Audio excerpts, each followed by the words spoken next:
Good morning, wrestling fans, and welcome to PWR Today. It is Thursday morning. It's May 28th, 2020, and it's the man they call Meathead. It's your I'm boy. in the money. I'm in the Slow down there, money. Dameon Nelson. We still I'm got in the money. I got money to coming up in win. just a second. We got I'm Dameon gonna Nelson, host, win the host, draft creator, again. originator, I've got this money in my pocket already. and poorest singing voice, Dameon Nelson, coming up in just a second. But first off, let's talk about what's coming up this week. Tonight, we've got prime time with Gregory Helms, the Hurricane. He's going to be doing prime time with Damien and Dave here. Also, this Saturday, prime time, and all the associates are back as well.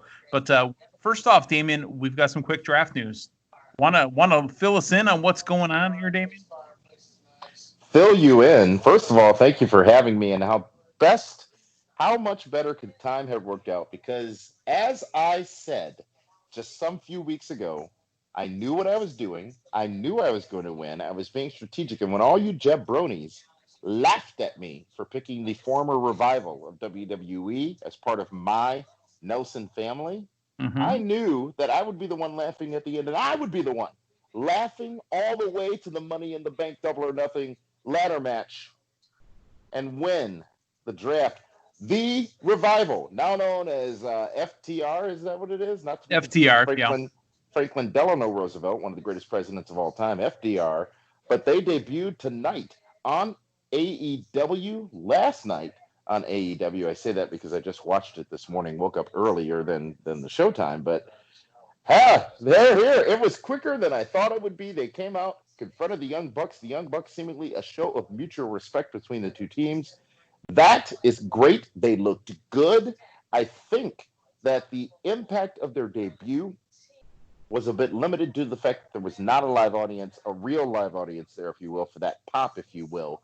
But it was awesome to see them. It was surprising to see them. No spoilers when there are no fans and no arena workers who are actually wrestling fans sending out pictures of sets and all that other stuff before the show. But I was, for one, happy to see them, not just for my own personal reasons of the draft, but happy to see them in AEW. But the same situation exists when people transfer from the big league, WWE, to any other company. And I'm not saying AEW is small league or minor league, but their names are different. The music is different. Their talents are the same. It takes fans, there's a reintroduction period to get used to or to get familiar with their presentation now versus their presentation before. In a lot of cases, that doesn't matter. But in this case, they weren't as notably big stars as a Jericho, as a Matt Hardy, as a Cody, as a Jack Swagger. So their impact, again, lack of audience and the reintroduction phase, which may not be long, that we have to go through both things, will pose immediately detrimental. But long term, in the short term, they're going to be and already are great in AEW. A bit of a surprise for me. It was a surprise. Here's the thing: I'm nitpicking. I'm literally trying to poke holes in this thing because I really enjoyed having them show up. Oh, about how now I'm going to win? Yes. No. Again, the view only changes when you're the lead dog. How's it look back there? Anyways, the part that I have a problem with. You're the one looking at my ass. You guys are all looking at my ass as I'm leading the pack. But my problem I have is that they showed up exactly the way Cody showed up. It's the same thing they did. They showed up in a pickup truck, crashed the rail. They drove longer. They had a further. Their run was further. But what's this thing that used to tell me a long time ago? A special effect is only special when it's not done all the time. I've seen it twice now. That they was me, and Fran Bach, my journalism teacher at Greenfield High School, taught me that a special effect is not a special effect if you overuse it. But I think there was a little bit of distance between the two spots. Cody had a brand new F-150. They had Uncle Jesse's truck painted black. Ooh, Uncle Jesse. If only Cousin Daisy were around. No, Jerome. Speaking of, we'll get to this at the end of the show. Who let the drunk uncle into Mike Tyson's clique? But be that as it may. AEW on TNT tonight, we got to see the first ever TNT champion, and it got to a battle royal to determine who was going to be the next competitor, technically, for Cody, and that'll be next week on Dynamite. The winner of that battle royal was Jungle Boy Jack Perry. Your thoughts on Jack Perry just outlasting our guy, Orange Cassidy? Bit of a surprise there. So they get the first shot at Cody's TNT championship. We also found out from Cody tonight that championship will be defended or each week on, I almost said Impact, on AEW Dynamite, which is innovative, which is good. It's going to be hard for them to stick to, by the way, in case something happens. But Jungle Boy, a bit of a surprise, but they could have gone with anyone, right? Because it's not been established who could and could not qualify for contendership for that championship based on their own merits. Right. I think it was a good choice because it wasn't an obvious choice. They could have gone with an Orange Cassidy. That would have been a bit cliched, but you have to think about what's going to happen in the match. It's hard to believe that Cody's going to lose that title anytime in the near future because of the weight they're putting on it.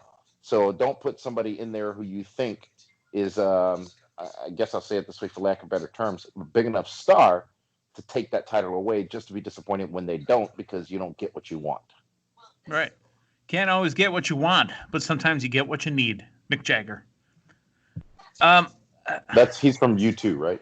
Yes, Mick Jagger is a big YouTube star. You know, he had his breakout in 2019. I think it is breakout in 1961, somewhere around there. I mean, like 70 years ago. I mean, I don't know when Mick Jagger started, but one of the other things I wanted to talk about with AEW tonight was Mike Tyson. The pull apart with Chris Jericho. Mike Tyson came down with a group of individuals. We were supposed to know who some of these are, and I apologize that I don't know who all of them are, but who was the dude with the eye black? I don't know who any of them were. Right. We're supposed to know. Some of them might be fighters, but whose drunk uncle was that? Were those the same guys from 98 that came down to the ring when he was in WWE? Because that possibly. Was referenced. You know who those could have been? Oh, my God. I think they were the No Limit Soldiers. No, Shaggy 2 Dope wasn't in there. Oh, wait. Was Shaggy 2 Dope one of the Juggalos? I'm just a gigolo, and everywhere I go. Those kind of guys? Juggalos. No, I don't know. Shaggy 2 Dope might have been a juggalo. I'm not quite sure. I don't have enough Fago in front of me to be able to give you that answer. But who was the drunk uncle with the eye black? That's what I need to know. And you know what's funny? If Mr. P and the No Talent Soldiers could have came out, that might have been funnier. No, honestly, I'm not quite sure who they are. I did enjoy the pull apart. Tyson and Jericho. Chris Jericho did have to relate. 1998 rehash. Yeah, did have to relate to what happened, and he danced around it well enough. He says, you know what happened to me January 11th, 2010, on a Monday night? It was a tag match. It was Jericho and Tyson taking on D-Generation X. Hornswoggle in the corner. Tyson rips off his shirt and shows that he has a DX shirt underneath and knocks 2010? out Jericho. 2010. Yeah. That happened in 2010? 2010. Really? 10 years ago. I don't remember Tyson coming back after 98. He did. I actually viewed the video before we came on the air. It was a tag team match on Monday Night Raw. Fascinating. Okay. Yeah, so it was 2010, and, Tyson didn't look like he did tonight. Tyson in this 2010 match looked like a retired boxer. Tonight, he looked like a guy who might be on his way. You know, don't call it a comeback. He's been here for years. Honestly, Mike Tyson, to me, right now looks like he could be the George Foreman of this year or next year if he wants to come back and fight. Because George Foreman started fighting when he was 50, and he won the heavyweight championship. Tyson looks like he could come back. That's good, because I need a new grill. Well, those Foreman grills, I mean, they dry everything out. You know, all the grease runs off of it. That's where the flavor is at. The Jofo. Look, here's the thing. This was good. I wondered what they were going to do with Tyson. I thought maybe he'd come out and do something with Cody. This makes more sense because Dave actually made a great point a couple of weeks ago or days ago on this program that Tyson can stand toe-to-toe with few people in AEW. And I'm sorry, few people in AEW can stand toe-to-toe with Tyson. Yeah. Jericho can, and as you said, the history that was pointed out, he has knocked Jericho out previously. Only he and Shawn Michaels, I think, can say that. So, as far as wrestlers. So, the history's there, the story's already there, the backstory's already there. They can continue with that story. And where was Jericho going to go after this anyways? After losing the match at Double or Nothing this past weekend, which now can be forgotten because he's gone into this situation with Mike Tyson. I think it was good booking. I said prior to Double or Nothing, that was not going to be Tyson's first and only stand in the company. We would see him again. We have seen him again. He's now on a program. He just signed, from what I gather, this fight with Tyson Fury, where he's going to get paid a reported $20 million. It's good to be Mike Tyson right now. I just hope this is not Tyson 2.0. That was a play on Matt Hardy version 1. This is not Tyson 2.0, and he makes his financial errors that he made in his first version with this money he's coming back with now. And he's clearly a smarter man. He's clearly a clearer man, and he has indicated that, and that happens. He made a lot of money real young. He was the baddest man on the planet, and I think any of us in his position would have been in a similar situation because the money was never going to stop. But he's getting AEW money. He's getting fight money. He's getting his persona presented again as part of professional wrestling. He loves professional wrestling. This is awesome for AEW if they use it right. They've got to promote it properly. Tyson, Jericho, two people, wrestling fans, including the casual fan, no. They could expand outside their bubble. I don't say their bubble because it's a bad thing, but because they are a bit of a niche product right now compared to WWE. This could catapult them just like it catapulted WWE in 1998. And I know Dave disagrees with me on that, but Shane Helms actually agreed with me on that. And it's not about agreement or right or wrong. It's just a matter of this is one of those turning point moments that could be really, really transformative for AEW wrestling. And again, I want to be clear. I'm not saying that they are in the toilet or having problems. Sure. They are very, very good with their core audience. They haven't done much to expand beyond that core audience. The casual wrestling fan, the guy or the kid who says, "Mommy, I want to go see Roman Reigns. Mommy, I want to go see John Cena," and then drags mom and dad and whoever to the show, and then needs a T-shirt, and then needs the concessions, and then all of that. AEW doesn't have that yet. They have that from their loyal fan base, but they don't have that casual passerby audience, the looky-loos, if you will. This is that moment that I would assume is the reason they're working with Tyson, aside from along with the relationship that they have with him, but also the opportunity to propel and expand the company, which is great for all parties and great for all wrestling fans. Sure, absolutely. And Chris Jericho, Chris Jericho, even though he's not the champion, or he is le champion, but he's not he's not the brand's champion. He still is that name. He's the big name in the company right now. Even though he doesn't have the championship, Moxley's doing fine with it right now. But it gives him something else to do. And what that does is that's another tier. Now, this pay-per-view that they have coming up that they have not been able to name a date for, that'll be another match. Yeah, that'll be another match that you can put on there onto the on the pay-per-view. And, as Dave used to say years and years ago, that's another set of faces you can put on the poster. God, they can't do Tyson and Jericho until All Out. They got to wait until there's fans there. They got to be in an arena. They got to capitalize on this. If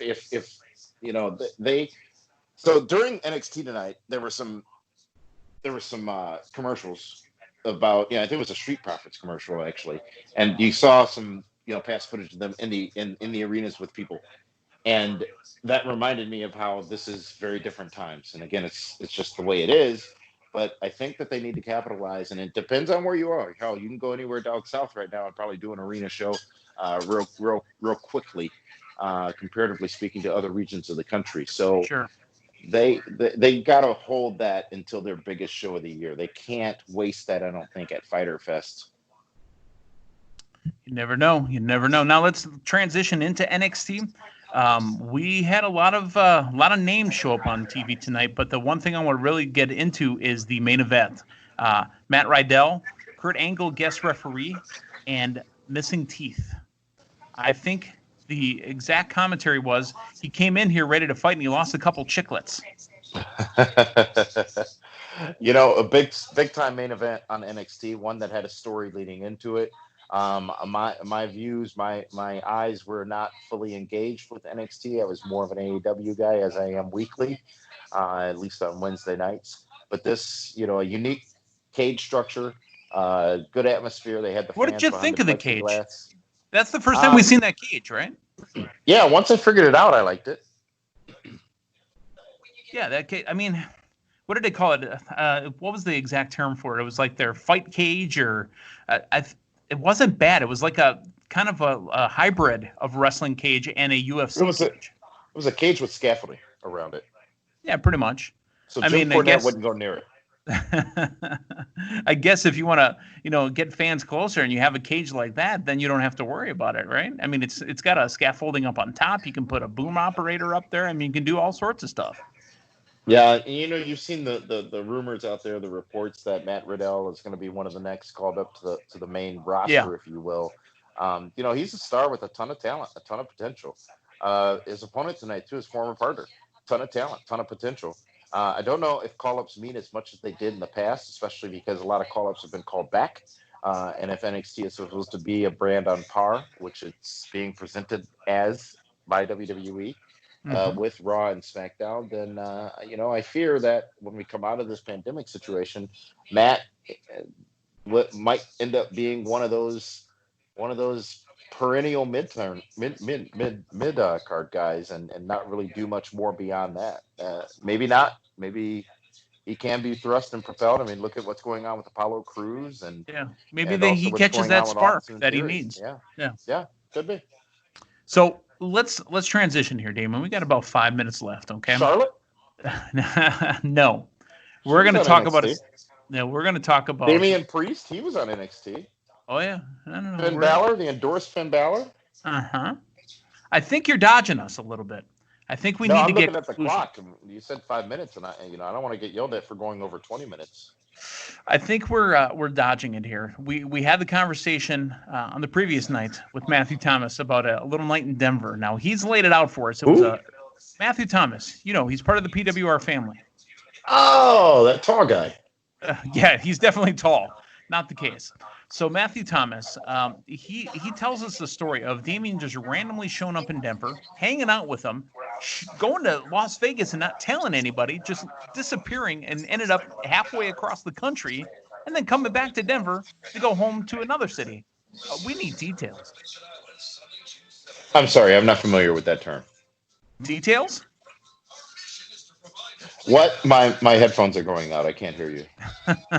So here's I'll kind of recap it for everybody that didn't, that can't retain that. It was just yesterday, but I'm going to recap it for you. Matthew says that he met up with Dameon. They were going from establishment to establishment to establishment, the speakeasies, if you will. They were mixing their alcohols, which is never a good thing. As a professional drinker myself, and in the drunkest city in America, we know this already. So what we heard was you had already made a relationship with someone in the taco truck. Matthew found an individual that he found love in the taco truck. And then you were gone, and literally gone halfway across the country without any spell. We need you to fill in the gap there of what happened. There are no gaps. You just summarized it fairly eloquently. So thank you. I went to Denver. I went to Vegas. I came back. So no explanation. It's 2 a.m. in Denver.